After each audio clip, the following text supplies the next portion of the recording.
Hey everyone, welcome back to another recap podcast from SNXweave, where we give quick weekly recaps of news and important updates from the previous week from the Spartan Council and core contributors, as well as discuss what the Grants Council and ambassadors are up to. So let's get started. The next release to go out will be Alcifina, named after a star like all of the previous releases. As mentioned last week, we should see several SIPs being implemented on Alcifina that will for the most part close out Phase 1 of the V2X scope. One of the SIPs going out on this release is Dynamic Exchange Fees, which also affects Phase 2 and futures, as it is a dependency for the fee markets. There is already a partial audit underway for the futures beta.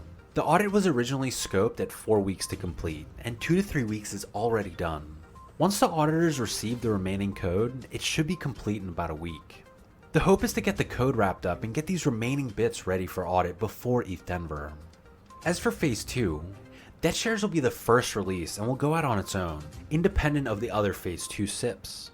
This SIP was voted on last week and approved with 6 votes in favor and none against. Kane explained that Debt Shares is a bit tricky since it's such a critical component of the system, but DB is working on a pretty comprehensive run sheet to handle the transition from the old debt register. JJ confirmed that there will be no downtime in this process. SIP 202 is also part of Phase 2 and will introduce a target staking ratio incentivized through inflation. Jackson has been working on this SIP and has made changes that will split it into phases. First, an off-chain calculation by the PDAO, then a transition to a Chainlink oracle to monitor the staking ratio of the network.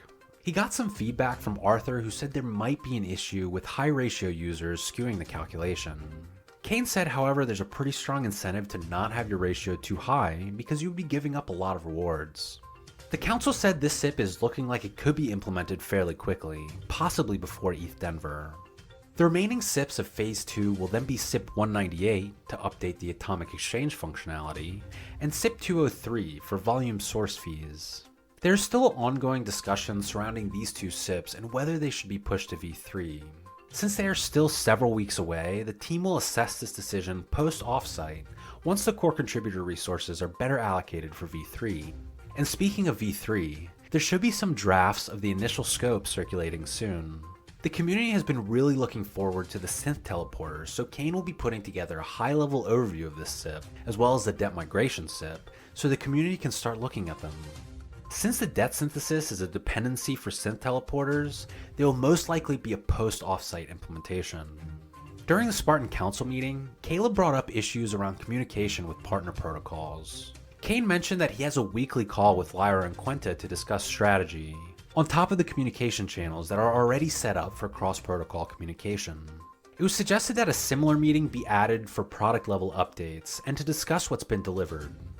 Cavalier will be helping lead this.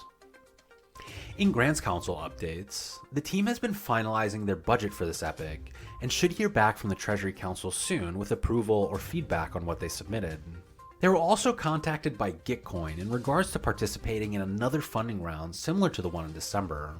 The council has not yet made a final decision, but will likely try to participate in every other Gitcoin funding round. As for the NFT project, CT said they are very much in the thick of it for the styling and design concept portion of the NFTs. The team is now going to be working more on the minting contract and will be discussing more of the minting technical details in the next 2 to 3 weeks. The tools site is also coming along nicely as the Grants Council is working with a test version of the site this week. We're going to keep tools in quotations for now since the name is still up in the air, but if you're a 300 member, be sure to participate in the emoji poll that Beach Bomb posted in the 300 channel to vote for which name you like the best. The team is still aiming to release the site on February 4th, depending on any feedback that comes from this week's test site. In case you missed it, the Grants Council recently funded a community proposal for Uniswap to incentivize liquidity on Optimism and Arbitrum. The Grants Council funded the developer of this proposal to code the project and is funding the audit process as well. Lido is the author of this proposal and was the one who posted the temperature check that passed with flying colors. ABDK is doing the audit for this, and it should be coming back any day now. This proposal is another great example of the amazing public good side of the Grants Council. In Ambassador Council news, the ambassadors hosted a city hall with Thales last week where we got to talk to Padzank, Red, and Daniel. Thales launched in the summer of 2021, deploying an order book-based system with a novel mechanism of minting option tokens. They quickly realized that L1 ETH was not an optimal environment for Thales with its high gas fees, so the priority shifted very early to an L2 deployment. Their first major milestone was the launch of the dApp, for which they received an unprecedented amount of positive feedback. They didn't have a ton of early success in building trading volume, but they were able to launch their token with tokenomics that are very aligned with synthetics. Daniel then built an AMM contract that was launched with their Optimism deployment this past December. This was a huge success as it facilitated over 765,000 in SUSD volume in trades over the first month. The AMM started with 70,000 SUSD initially seeded from the Treasury Council, and ended up doubling this number to over 140,000 SUSD being held in liquidity. It's pretty awesome. They also had 2 rounds of daily token incentives for traders based on volume. The first round was for global buy volume. Then they devised a better system for the second round that split the rewards equally to S short and S long buyers proportionally.